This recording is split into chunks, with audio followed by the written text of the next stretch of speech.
The strongest players don't just calculate. They sense or create what has already been built beneath the surface. Control, coordination, and tension. So how do you see the quiet forces that already are working for you? The groundwork that's waiting to explode into clarity. Go ahead and give it a try right here. I put 10 seconds in the corner, just like usual. You've got 10 seconds to solve this puzzle. Let's see what you got. Ready, set, go!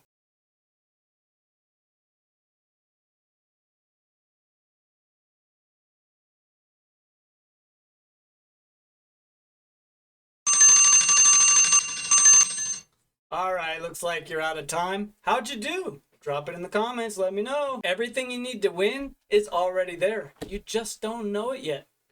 Today's lesson isn't about creating, it's about seeing. So our goal today is to find the good stuff in our position and use it to win. With that, I welcome you back to day 18 of the Elevating Your Game with 303 Tactical Chess Puzzles series on YouTube. I'm vryBot, a US certified chess coach and an international expert on chess. Today is about realizing what we've already built and using it before the opponent understands that it's too late for them. So stay with me as we put this to work and solve the puzzles.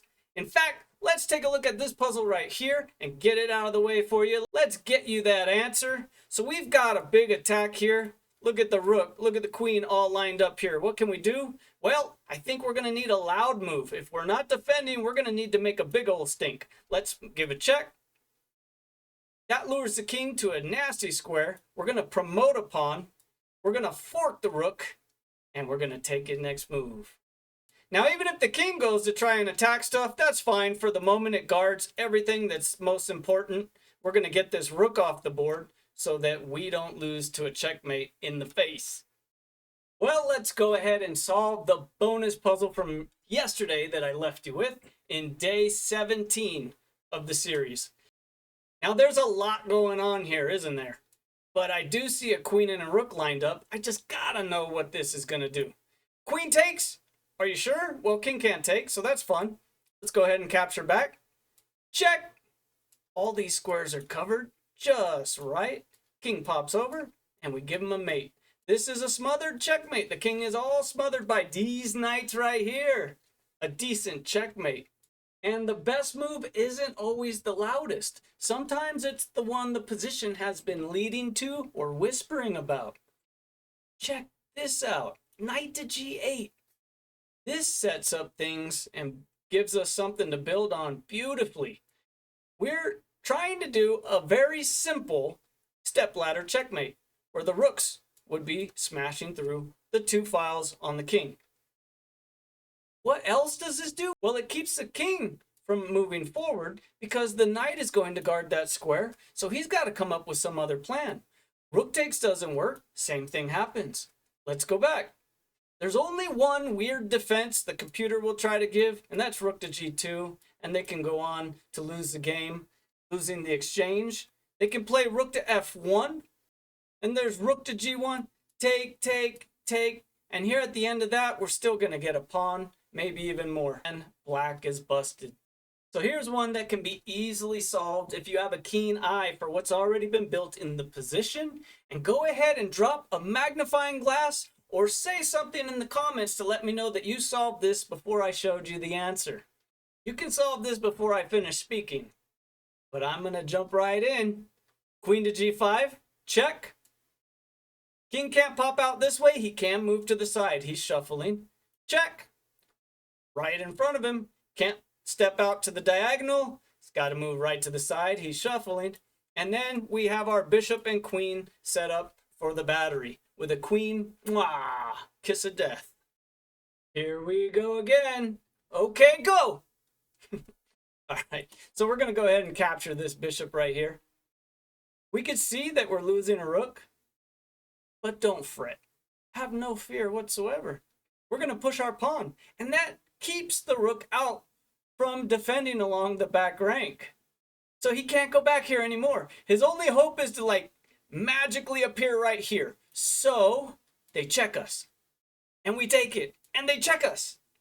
But that doesn't mean anything at all. Are we going to move over to the side and let him capture our pawn? Give them everything that they hope for? No, we have a knight. We're just going to put that in the way. And now they can simply resign. All their hopes are busted. No one can stop this pawn from promoting. Simple, eh? So just a real quick recap as we continue to build upon our list and understanding the tactics that are in the game. First, we saw a remove the defender and then a promotion. In yesterday's bonus puzzle, we saw another remove the defender and then a mating attack. Next, we saw a mating attack with a step ladder, checkmate, with the defender trying to throw in an interference tactic. Then we saw the triangulation of the queen to set up a bishop and queen battery for the kiss of death. And we saw another promotion with a blocking technique and the guarding of a key square. So remember to always be building on your list of tactics so that we can understand those and call upon them again in the future. And you've been building upon this for the last 17 days. So share how it feels when patience finally pays off. Let us know. You might even be very familiar with this motif if you play a lot of opening traps or keep a sharp eye out simply for good tactics. Rook takes is going to drag the queen away from the really cool protection of this diagonal. Queen to b3 is just a simple fork that hits a king and a pawn. Now, usually you get away with this kind of stuff. It's not such a big deal. But this time, when the king gets out of the way, we're hitting two pieces, both undefended. So keep an eye out always for hanging pieces or pieces in the air, as they say. You can attack this, you can win a pawn, but you are definitely down a lot of material. Nobody should actually be preferring black in this situation. This puzzle is a great example where the invisible becomes completely undeniable. You've just got to look for it. You've got to search hard. Everything you've built depends upon this move here. And it's a fantastic move, by the way. Bishop takes f5. At least winning a pawn. There's a lot of ways to go wrong here. The real aggressive and tactical player might even try rook takes. We take back and we're heading into this square. So they don't even have time to take this. They might be able to take it with the pawn. But then we're just going to get him on the other square. What do you think of that? With the pawn guarding this and this guarding that and everything falling down on black's head, game's over. Any average player is always looking for ideas, but the strong player takes into account what's already been built and what they have been building into position and then formulates plans on that. So here's a coach tip. Before making any move, let's try 3 things. Let's ask 3 simple questions. 1, what's working for me in my position? 2, what's tied down for them in their position? And 3, what tension have I already built or is earned in the position? When you ask at least those 3 things, as well as others, you should be able to produce a great move. And let's not roll on too much further without checking our method, all right? So we got 4 things we're supposed to do. 3 you might know from me or other coaches. You're going to look for checks, captures, and threats. But as Alexander Kotov said in his book, Think Like a Grandmaster, you have to know the material. So we're going to always count the material and then do those 3 other things. So first, we're going to count the pawns. I've got 5 pawns. White has 5 pawns. We each have the minor piece, and we have the heavy pieces, which are 2 rooks and a queen versus 2 rooks and a queen. So as far as it looks, material imbalance is equal. But white has played a very aggressive tactical move, probably from here, or some other square along the rank. And he is hitting both our bishop and our queen. So it looks like we're losing material. Darn, that's okay. We're going to look for checks, captures, and threats. So We have this capture here. We have a capture over there. We have a capture here. This one is a check. There's some checks over here. There's this check here. That's what we have. Let's try to make one of those work. Queen takes d5 is brilliant. It wins at least a pawn. Because then with a battery of these two rooks and our bishop, who still exists for the moment, he's alive for just enough time to give a back rank checkmate to the white king here. So let's try to stay alive for white instead of losing the game immediately. If they just shoot on over here, there's an incredible move. Checking the king, still giving the queen for the same idea. What else could white do? Maybe they can try guarding their queen? Anyways, we can continue with our plan, winning the queen in the very least. And still continuing to hump material. Boom. That's a long and complicated one, but in the end you can see it's pretty simple. It's a queen versus two rooks, but we have two extra outside pass pawns. I'm sure we can win with that. So talk about building in the game of chess. Here we just built up a big material advantage after a huge combinational attack. So quick question for you. What's the most underrated advantage in chess?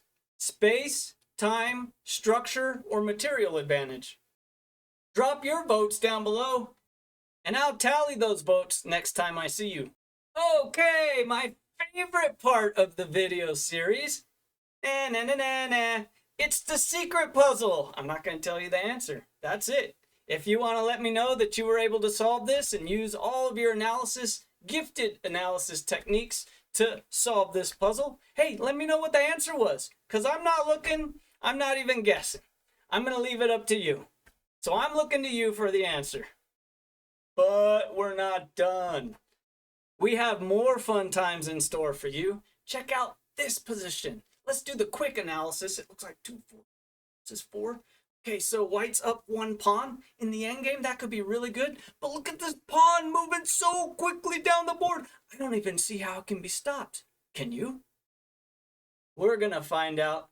Next time I see you, I will drop the answer for this. You're welcome to put your answer in the comments before the next video pops out, and we can discuss it even before the answer is released on the video. Be a hero and show everybody the answer, would you? If this video is going to help you look at your games differently, hit the like button. Tell me about it. Drop it in the comments. And do not forget to subscribe. Don't miss any of the previous videos from previous days in the series or future videos. Before we wrap up, if you want to take your chess even further, I've set up something special for you. All the lessons we've gone through, recognize what's already built, seizing the initiative, converting momentum, they're exactly the skills I work on with my private students. Head on over to my website. It's vryBot.com. That's vryBot.com. You'll see a full breakdown of the coaching services, personal one-on-one sessions, position analysis, puzzle drills, and game reviews tailored to your needs. It's real easy to click on Services tab. Here to the coaching description, you can sign up right from this page. And before you go, make sure you click on Community. That's how we're going to connect. You can join Discord for free and get in a coaching call with me. Or you can send me a message here and we can work out the details together there. Remember, it's not just about making moves. It's about seeing opportunities that you've already earned. So I'll see you in the next episode, day 19. Thanks for joining. You have an opportunity to subscribe again with the big picture of vryBot there. You've got the opportunity to look at past videos as well as the playlist for this series. Thanks again. GG's!